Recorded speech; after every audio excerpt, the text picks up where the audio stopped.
morning from Miami Beach. This is Dr. John Bennett for Neurosurgical TV. Today we have the pleasure of having Federico Nicolosi, a neurosurgeon from Italy, who's going to talk about the global revolution of cadaver-free training. Okay, Federico, welcome. It's all yours. Good evening. Oh, thank you. Good evening. It's a very big pleasure for me. I share my screen to give you my presentation.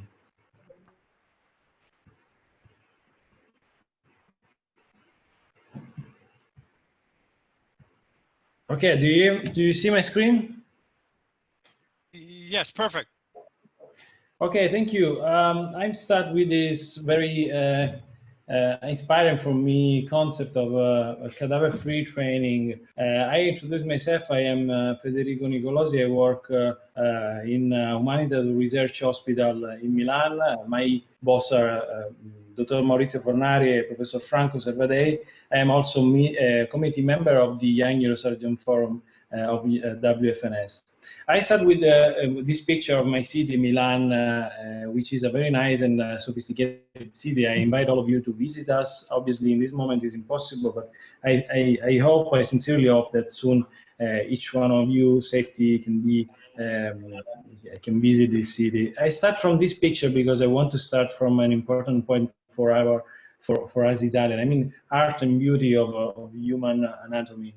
And I shared this picture of Michelangelo Buonarroti. This is the David, and this is a nice detail of David. Just to say, and just to start from the point that the importance and the beauty of anatomy has been inspiring for many people during the history. And before surgeons, this has been inspiring most for artists. I mean, the study of cadaver and the study of real anatomy has been a matter for artists before than the surgeons during the centuries. And there is also a very interesting story about Michelangelo, which did many secret deals with the price to have access to the cadavers before the celebrations, just to draw and just to study the details of anatomy. And as you know, after this, during the centuries, many important people like Leonardo da Vinci started with the scientific thinking and the association of functions to the anatomy. So this has been the rise of the scientific thinking. And we today talk about cadaver lab dissections. So this is absolutely a traditional way to train and to teach anatomy. So we know a lot of these pictures just to have an image of the ancient way to train and to teach the anatomy. Many part of our history in the medieval era, for example, medicine was about also magic, was intimately related with magic. For example, many believed in that period that craziness was something organic inside the brain, and the first, surgeons, the first idea of surgeons were convinced that the removal of this organic piece, this rock into the head was necessary to cure this type of pathology. I do a big jump, obviously, with these two pictures, just to say that in the last century we did an incredible evolution in the knowledge, and obviously the scientific thinking changed everything. And I wanted to report to you this inspiring sentence: any sufficiently advanced technology is indistinguishable from magic. Just to say that, as you may know, we started with these techniques, and we started with these absolutely incredible techniques that we use today. And if we go to 100 years ago, probably all these incredible results probably will be considered absolutely magic. But today we need to come back to this magic in terms of not mystery, but more inspiration. So this is very important. And during this last century, the inspiring people, like, for example, important names of the history of modern neurosurgery, has been very inspiring to us. And these are absolutely an inspiration, because they treated to do something in a period where nothing was absolutely safe as today. So they were absolutely pioneers. This is for us, for the youngers, for example, is very inspiring to know about these people. But why neurosurgery is so difficult to learn? We know absolutely well that there is the need for non-natural mental and manual skills that we need to learn during the pathway. And we know that surgery obviously is, like many disciplines, learning by doing discipline, but obviously we need exercise to acquire some important skill. And what is the exercise? Is the repetition. So the possibility to, the chance to practice. So the access to the experience. So the access to the experience is the key of this speech. I mean, for access to the experience, we all today traditionally refer to the cadaver lab, so the cadaver dissection. The access to the experience is limited by the difficulty to have a wet lab, for example. And if we come to the real patient, we need patient safety. So the access to experience is limited by the need, absolutely need of patient safety, because today is very different than the period of Dandy or Cushing. I mean, today we need to be absolutely excellent, and the error is not almost always not admitted. So patient safety is another limitation. And in Upsurgeon, this experimental group, we started analyzing the psychology behind this skill, and we wanted to summarize all the skills for neurosurgery in two groups, most of all, in a mental training and in a manual training. The mental training based for our summarization and imagination, automatism, and strategy, and the manual training based on automatism, dexterity, and speed. But independently by these skills, and I link to the word speed, the last of these skills, just to show these nice pictures, just to give you a message. In each discipline, we practice the repetition. I mean, the daily exercise is absolutely a must. So to be a super runner, if we want to talk about the surgeon, to be a super surgeon, we need to train every day. We need to practice every day. So the perfection of the performance is absolutely linked to a daily exercise. So no pain, no gain. We know very well this concept. About the training, the traditional training, we are analyzing the problem in this moment. Today we use, we said the cadaver lab as a traditional way, and sometimes we try to use the anatomical models, but many times they are limited by no realism, no surgical view. And if we consider the training in a wider view, the training in neurosurgery is also very interesting and very complicated, because we need many years to acquire a sufficient autonomy in the procedure, and also in the cost is absolutely crazy and limited. For example, in US is calculated as more than $150,000 per year per resident. So it's absolutely a huge amount of money. So, but in general, what is training today for us? We need to abandon the idea that training is all related to bleeding and dissecting and cutting and drilling. This is the technical aspect of this art, but we need to come back to a series of value and to a cultural approach to surgical education. An important picture that I want to show is this: is Yazergild, which is absolutely an inspiring name in the modern neurosurgery. Just to remark that we need to train our mind and to train our hand, and we need to avoid to think that surgery and practice in surgery is so limited. And what about the low and middle income countries? We know very well this problem with the global surgery, which is also in the literature very of big interest. The global surgery limitation are absolutely investing in neurosurgery, because there's no neurosurgery in many countries in the world. So the matter of neurosurgery in many countries is a real healthcare emergency.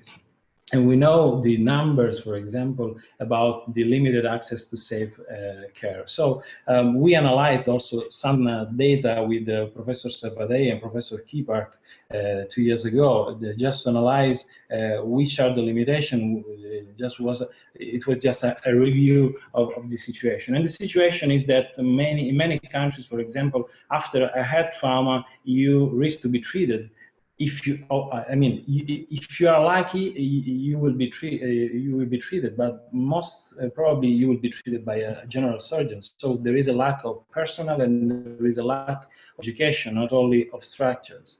So to sum up the problem is that neurosurgery residents today have mostly theoretical training, and it is a completely random training. I mean, you know very well that in the same school, if I have 10 trainees, I have 10 completely different profiles of training, because the daily chances are completely different. So the first limit is that the practical training, I mean the manual training and also the mental training are absolutely related with the casualty. So they depend from the surgeon you follow that day, the surgery you will have access that day, etc. The learning curve is absolutely a steep learning curve, and it is very difficult to reach autonomy. And educators need safety for patients to give you the possibility to practice. And this is another important limit, because in general, you know very well that in the first days, in the first years of residency, you may have the possibility to do some superficial dissection or some drilling or some craniotomy, but this is the end for many years, because to access to the intradural anatomy, you need to have very goal chances, and this is very difficult, and most of all is random. And the impact of this problem is absolutely impressive. 1 million average cost for training for hospital in the high-income countries. In the low and middle-income countries, this results in 5 million essential cases unmet each year. 23,000 of neurosurgeons needed in the world, and the malpractice is a very sad part of our activity, mostly in our countries. This picture is a disruptive picture in this pitch, but absolutely is not. These are two aviators into a flight, but the real is that this is a simulation. This is a big simulator. Just to know that today we take a flight and we are absolutely comfortable with the idea that during a flight we have pilots which are trained and certified by validation and by simulation. So we are absolutely safe with this. We don't think about any other possibility. I mean, we take this as granted that the pilot is absolutely able to manage that flight. But what about if I say that that day there is an older pilot and a younger pilot at his first year of a course, for example, and he will do the first part and the last part of your trip, for example, just to have a relation with the surgery. He will do the leaving and the landing. So in general, the opening and the closure. So your approach will be probably different, because you start thinking about something you never considered. I mean, the trainee are not certified, so they will have your life in your hands, just to say that this is absolutely a cultural problem, not only a scientific and medical problem. This is a cultural acceptability that we need to front of. And simulation has been introduced many years ago in our discipline in many fields of surgery, as you know. So many authors in the literature are trying to remark the importance of simulation, and many simulation centers, also here in Milan, with a very good best neurosim of Professor Di Meco, are demonstrating that big and huge and very impressive technologies can have a role in the standard education in the first year, but not only. So I wanted also to share that, for example, the Mount Sinai or other centers around the globe use these technologies. Many times are the same technologies in a different combination, but this is the point. And we analyzed some time ago with some colleague and always with Professor Servadei and Angelo Scolias, analyzed the problem of education and the digital education in the low and middle income countries. And the picture that we had very clearly was that every innovation that was not delivered by internet, by the net, was absolutely not accessible for that country. So obviously we refer to mental training tools, so 3D tools in general. So we discovered that it was quite clear that these big technologies have no access because we need for low cost, we need for global dissemination, and most of all, we need for educational pathways. Because many times these big and very interesting technologies are related to specific procedure or to specific skills, so specific dissection or something. But to train a resident to become an autonomous surgeon, we need to train his mind, his spirit, his hands, using an educational pathway. So this is very, very important. How we started with our research activity with the Upsurgeon group. We started analyzing the skull-based tumors in 2015 with Gian Antonio Spena, which was in that period my mentor, and which happened absolutely in a crucial way to found Upsurgeon. With Gian Antonio Spena, we started studying the skull-based tumor, and in that period we were wondering which were the impact of the residuals of peripheral region tumors if we changed approaches. So in general, we performed retrosigmoid approaches for that region. But what about the anterolateral approach, and which was the impact of the residual? So I mean, we started analyzing the result of the residual, for example, into the medial cave, or the residual into the posterior fossa from a Cavazzi approach, for example. So the relation with the brainstem.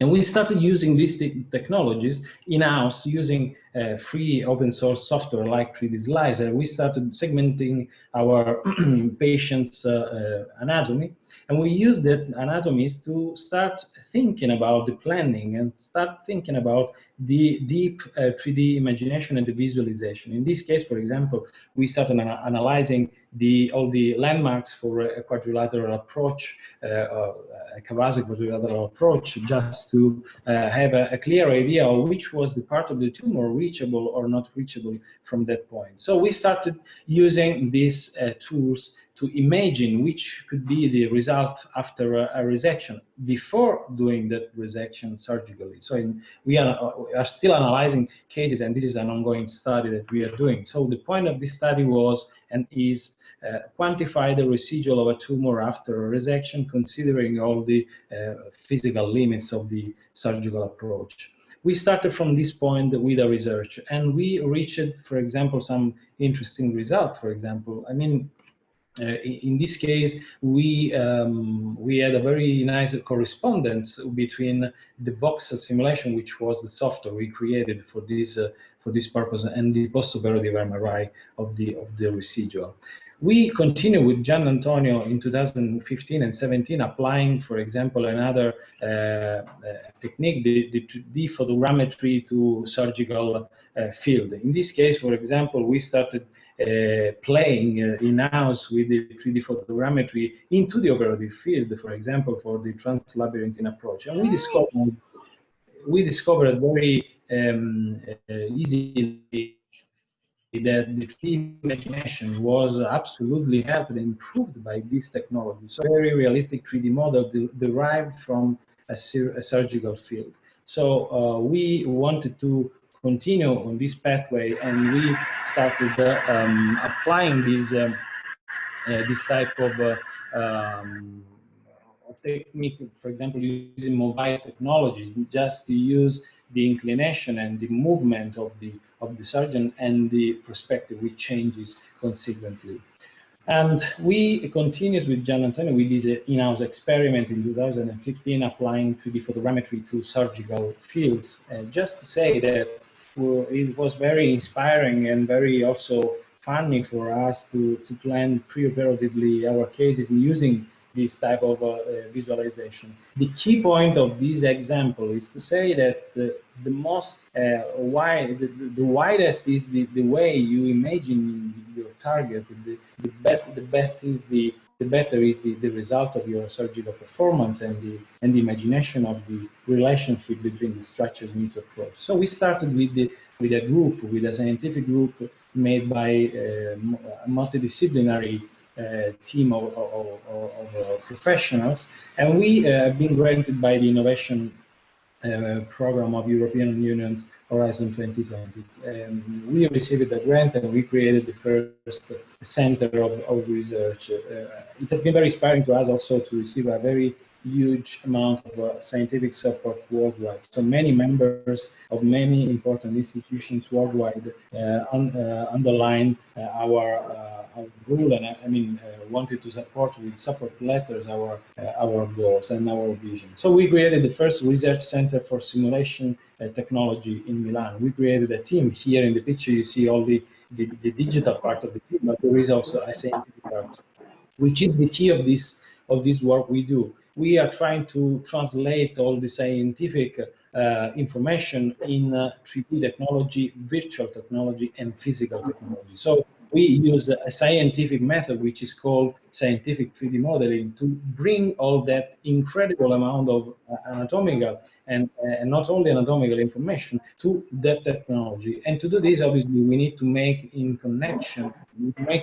robust connection between two worlds, the world of the scientists and doctors and surgeons, and the world of the 3D artists and developers and engineers and also artisans.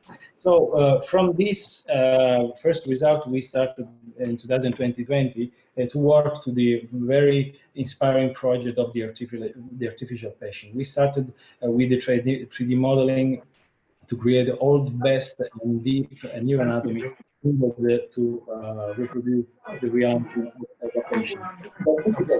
Is the project that we are managing. This is the visual part, just to show you some results.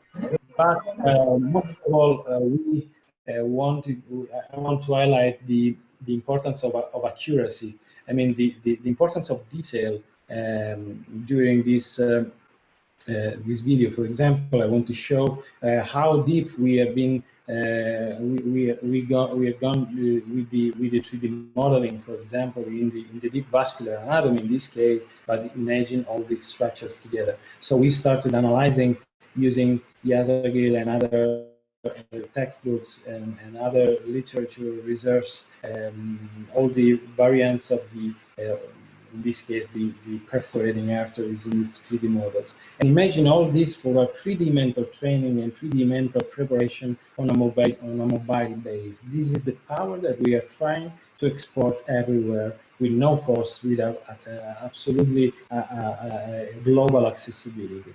And this is another point to remark that we have incredible artists, and this is pure art, and this is like Michelangelo trying to reproduce the David and saying him, why you don't move at the end of the sculpture. And we are trying to reproduce the real, because we need to focus on also not only in the practice of the dissection or the drilling or the manual experience. As we know, when we approach a cadaver, we have the impact of the real, we have the impact and the emotional impact of the realism. I mean, we have a cadaver for the first time probably in our life during our residency. So the realism and the environment where we do our exercise is absolutely a game-changing element.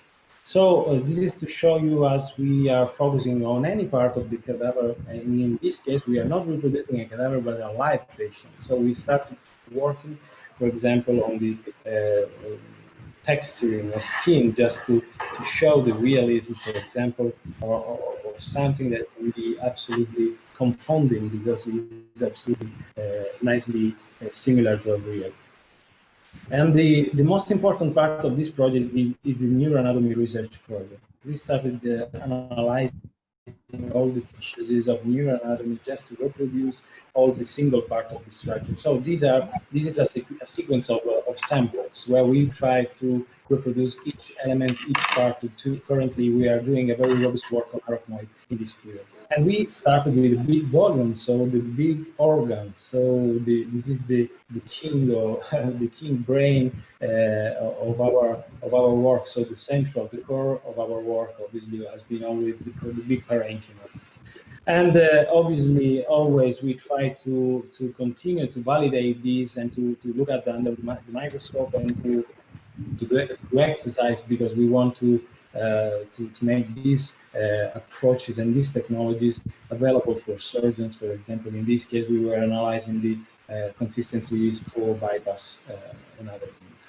So the cadaver-free training program, so imagine all these results in a very revolutionary, and I want to say revolutionary program, cadaver-free, completely cadaver-free, where we use a different approach, not only execution of manual skills, but a mental preparation and hybrid preparation, where we pass from the virtual, from your mind, from the 3D imagination, from the preparation to something real, to the real, so the manual training.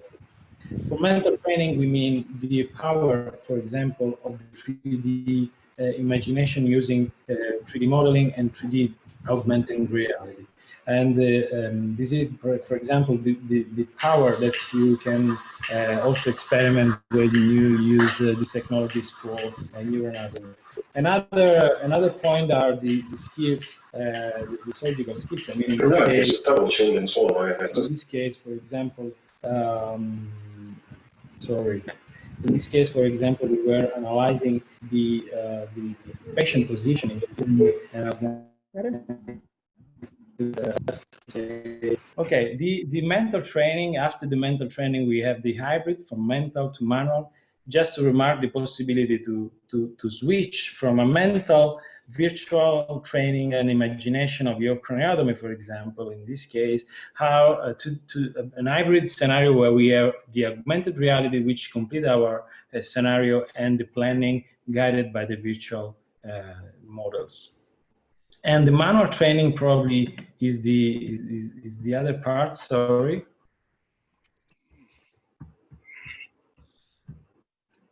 Here we are in the other part, which is the manual training. In this case, we start from the basic. I mean, the craniotomies. In this case, we're in London, where a student, for the first time with a craniotomy in his hands, last year a student, and the next year started the residency. So we have seen this scene many times. I mean, the difficulty with the craniotomy, and we have seen this scene probably on a real patient with our trainees. So we need to train these guys doing errors on a simulation before approaching the real, before approaching a cadaver. So this is the scenario where we work with the physicals. Also the physical for dural opening, for example, and other important skills of surgery.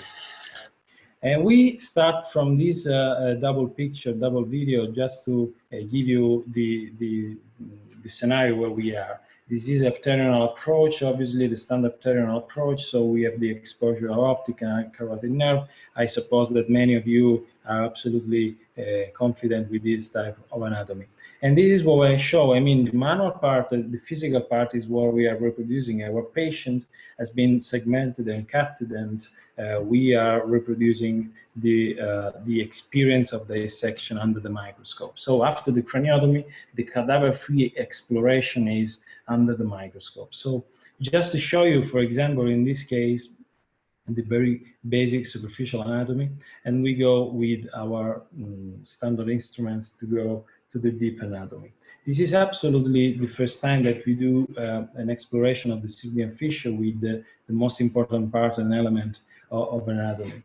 The key point of this experimentation has been how to reproduce the real consistency and hardness of the structures. Obviously, we need the aspect, and but also the consistency. And just to show how to not touch an optic nerve, just to give you another message, we do not do this at home with your patient, please, but we wanted to do, because the real training is also to have the possibility to understand with your standard tools all the deep anatomy. So we have for the first time, we can remove and retract an optic nerve to see, for example, the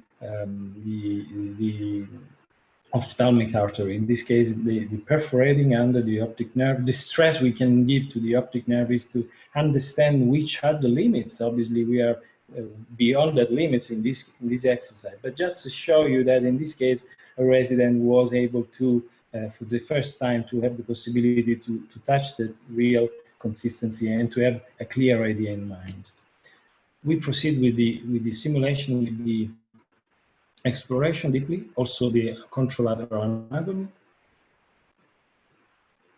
Another important point of education is the 3D imagination and the 3D orientation with the microscope. As you know, you need to use one hand with your microscope and the other hand using, for example, a refractor or other instruments. In this case, for example, to reorient your view to the posterior fossa, for example, and the posterior clinoid process, we need to manage the parameter of our microscope. So this is part of training, obviously. So the deep anatomy, for example, of the third cranial nerve, the dorsum cellae, the basilar tip, obviously, to access to this type of deep anatomy and to have the possibility to touch these structures, this is absolutely impossible and crazy for a resident. So to have the possibility to do this is not even the cadaver, probably, because in the cadaver all the structures are not possible to be explored because of the status of the cadaver. So the only possibility is to the fresh frozen, and is the most expensive cadaver. And what we are doing now is the international validation. We are trying to do in many centers around Europe in this moment. This was before COVID in London 2019. We started doing the first cadaver-free lab for a validation study with Alex Salamri and Rainbow. We are trying to do the same in other centers. In this case, for example, you see a master of a vascular surgeon, Chris Huff of Royal London Hospital, doing the performance under the microscope. Just to say that this type of simulation was training not only for the youngest, but also the advanced surgeons. What's next? We are trying to bring this to another level. We are trying to export this type of education in low and middle income countries. Obviously, we have a program which has been delayed due to the COVID pandemic. What we are doing with the collaboration with the Young Neurosurgeons Forum of WFNS and with BrainBook is to organize the first cadaver-free training program for 2021 and 22. We want to bring the cadaver-free technologies everywhere, just to give the possibility to that people, to that surgeons in that countries, to train in a repeatable way on a daily basis for the first time. And what was next? We are obviously working day and night for the patient-specific project, which is another division of our project, which is for 2021 and 2022. We want to bring this simulation to the real specific case. So we want to pre-operate. We want to do the simulation on a specific case, because this is a need, this is a must, for example, in the advanced training, obviously, so for young neurosurgeons or young consultants. So conclusions. We absolutely believe that simulation-based surgical training can be a base for a new way of education in a sustainable perspective, for example, and on a global level.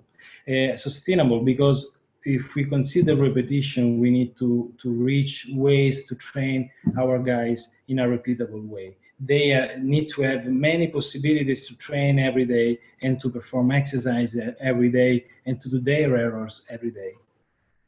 We absolutely believe that also the certification is absolutely possible using simulation. So the future we imagine is a future where the surgeons are certified and each resident has the same chance to train of another. So no different chances, no random activities, no random access to surgery. We want to do a base of basic skills, mental and manual skills training, use this type of technologies.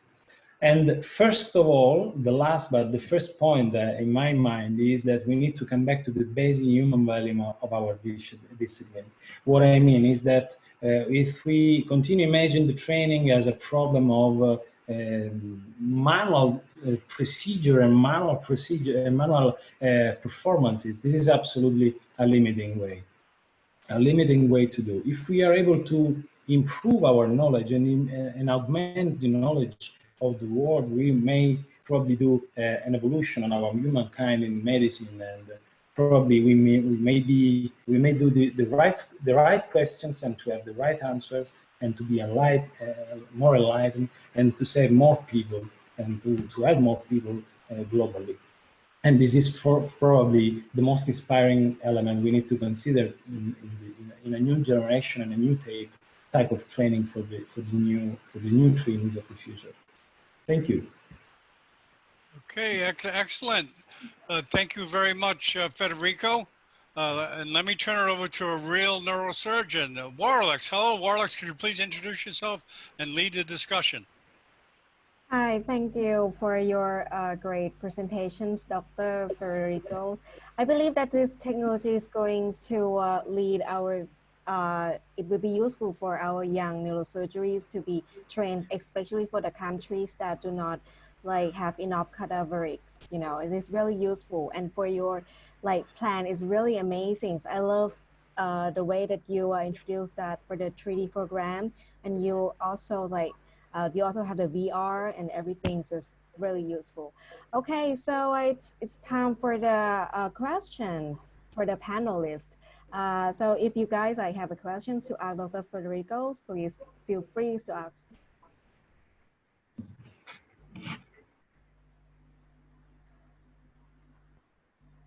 Anyone? Juha, do you have any comments or questions, Juha? Yes, it's very interesting that you come to the same solutions around the world, different places. So I'm involved with the Russian group. They are doing the same. It looks very similar. So. Oh, probably yes. Probably. Of course, you cannot. You would create something new. Now we have the facilities and knowledge around the world, so you come to the same solution. So it looks absolutely the same with the Russian group from Moscow. Yeah, I know that many groups in the world are working on exactly the same thing, and this is something that is a natural evolution probably in our field. I mean, many are understanding that there is the possibility to simulate at a very high level. And I know about many groups that are working with incredible results. Probably the effort that we need to achieve is also to make able to make available all these results, not only for the specific center where they are developed, but globally. So that is the point. The accessibility need to be another first element to be considered. After this, I absolutely appreciate that many are working on this, and this is a further confirmation for us that we are doing something needed. They confirm the need. Yeah, of course, this is great model, and if you have great support, so you will share it with all the world. So it's absolutely good thinking, and I agree that this great model, a possibility for training for neurosurgeons. Even before that, you can use it also by students teaching medical science and anatomy of the head. So this is great. This is wonderful. Thank you, Professor. I have a question, Dr. Federico. So, okay, as we don't have to pay for the Cadaver-free, but I just want to know that, so nowadays your program that is available in the applications for the iOS and Android? Yeah, the digital part is already available with a first version of simulators and atlases that we developed in 2017. So currently, you can find apps which are the very first experiments we did just to share the results of the 3D modeling, the scientific 3D modeling. We are going to release a new series of simulations in the end of September and the beginning of October. So the digital part is absolutely all developed for mobile technology. So the need is to make this available for mobile, because we know that in many countries where there's no technology, there is the mobile technology, there is internet. So this is the way to make them capillary. And does it free, or like does it have what a price? Oh, I'm not here to talk about pricing or selling anything. You can find this information on our website. Most of our effort is for free, because we try to make this available everywhere. So right now it's free. I answered, yeah, yes. Actually, I download one of your applications, and I like read a little bit. It's really cool. I really like. I used to use that for real. I mean, to plan for my before I do an operations too.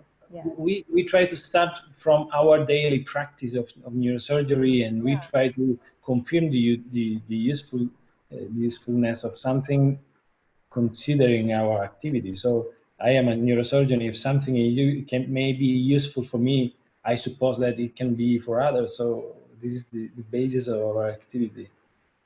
Okay. So there's a few the questions from the panelists, some of that. So so I will read one by one. So from the panelists, one is saying, is it possible for neurosurgery residents to get their own app-sim box? Sorry, can you repeat? Is it possible for the residents, neurosurgery residents, to get their own like app-sim neurosurgical box to practice? Yeah. This is the again. I don't want to speak about pricing or selling anything. I wanted to show the scientific aspects of this. But what I want to say is that for the first time, we wanted to deliver this technology to a personal level, a single level.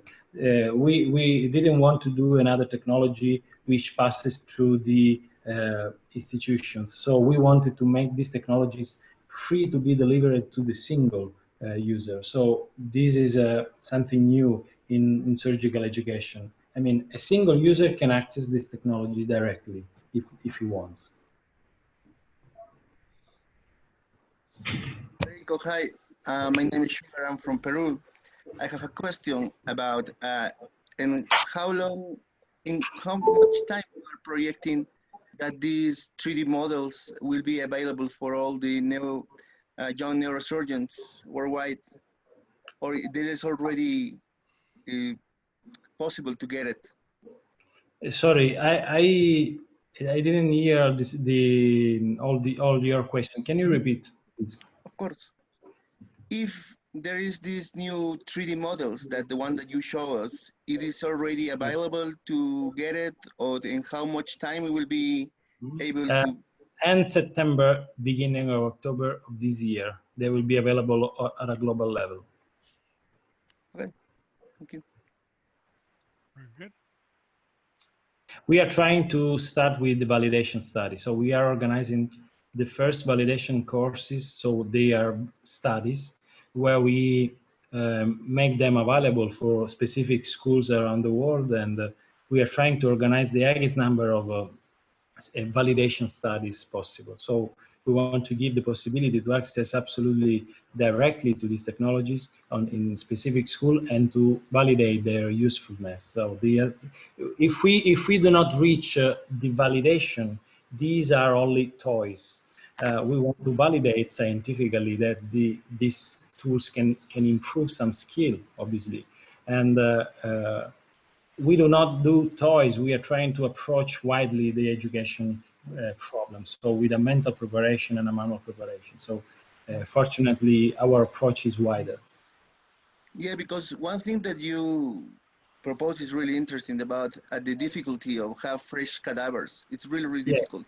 Right Absolutely. now I'm working in the university, and we are using just plastination to try to preserve as much as we can of the brains. But sometimes it's really, really different to the real environment. So if Yeah. there is any kind of possibility to enroll or to help you with that, please just let us know. I mean, there is a lot of people right now connected that I know they are really interested in that. Yeah. And for us, it will be a pleasure to help you. info@upsurgeon.com. If you want to collaborate to do studies, we organize studies together to validate and because we need the feedback of the community. We need to avoid that this is another commercial action. This is not commercial. This is a scientific program. We start from the daily practice of neurosurgery. So we want the collaboration with the residents and students and surgeons to develop better things. So this can be a cultural movement. Many of my colleagues understood that around the world. This is a cultural revolution. This is not about models or 3D tools or apps. This is a cultural evolution of our discipline. I have a question, Federico. From the very beginning, it was aimed at the mobile audience. I'm sorry, let me get that interference. Was it aimed for the mobile audience from the beginning, Federico? Sorry, I didn't hear you. Was it aimed towards the mobile audience from the beginning? Oh, we have 1 million now. I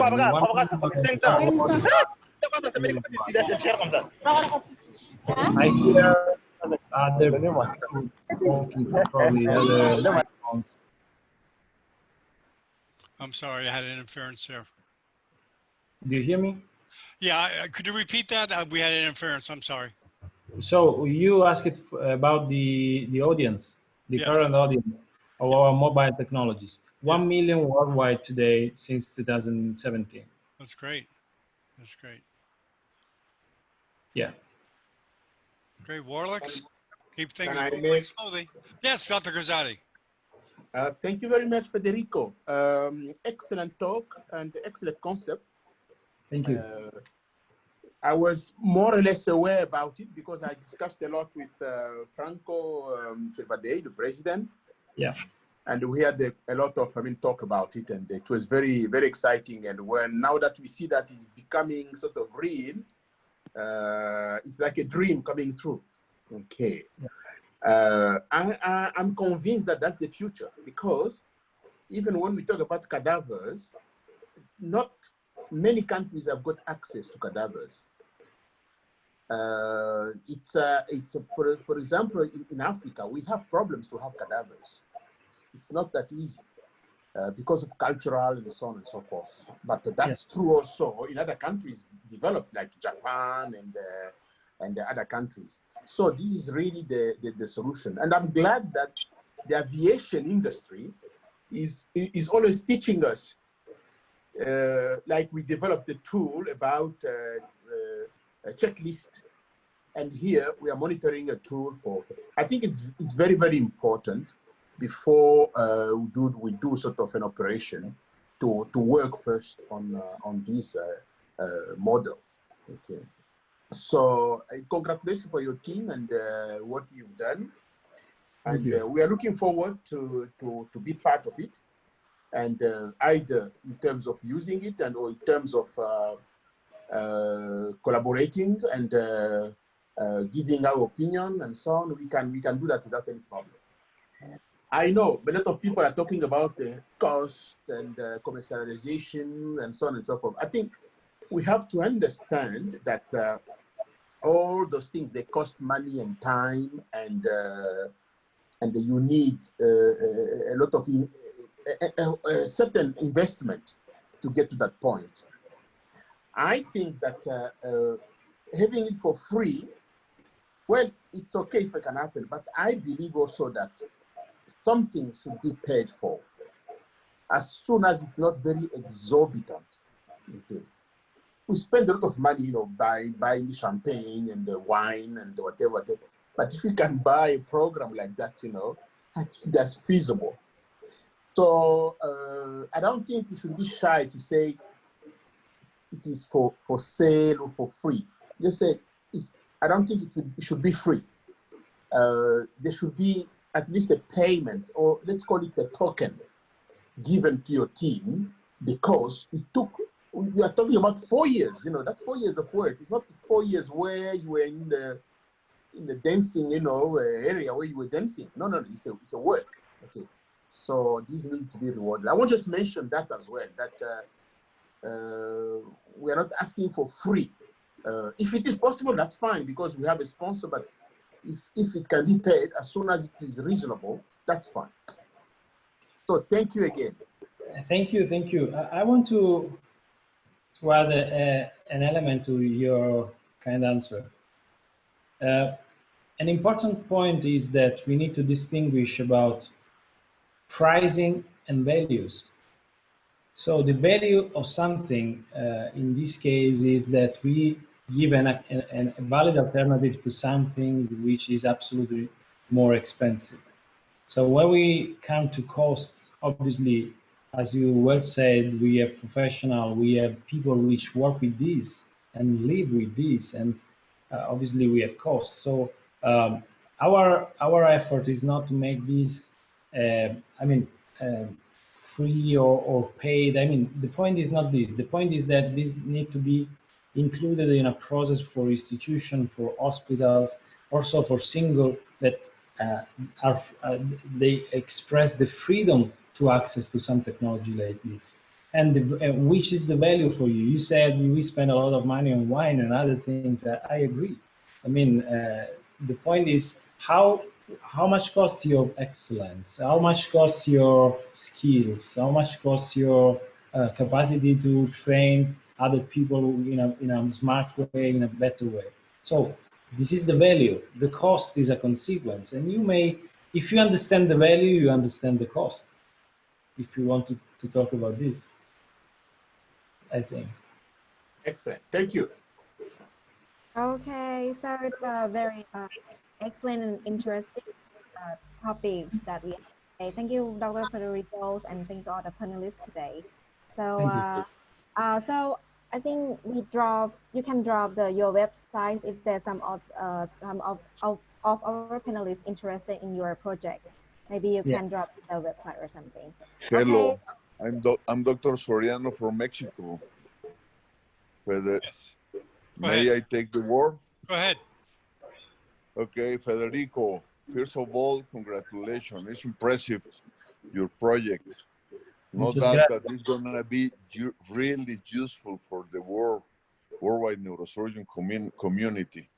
As a president-elect of the Latin American Federation of Neurosurgeons with more than 9,000 neurosurgeons, and also I am the president of the Mexican Society of Neurosurgery. Count on us, please. I'm gonna look the website, and I'm gonna try to involve all the young neurosurgeons and residents to know this really impressive project. So I'm gonna keep in touch with you to promote this innovation. Is really necessary more in these times. So congrats again, congratulations. Muchas gracias. Very good, good, Federico. We'll end on that note, and we'd like to thank you very much. And let me just tell you about the next broadcast coming up. Right after this, just stay in your seats. We have this cavernous sinus endoscopic versus open.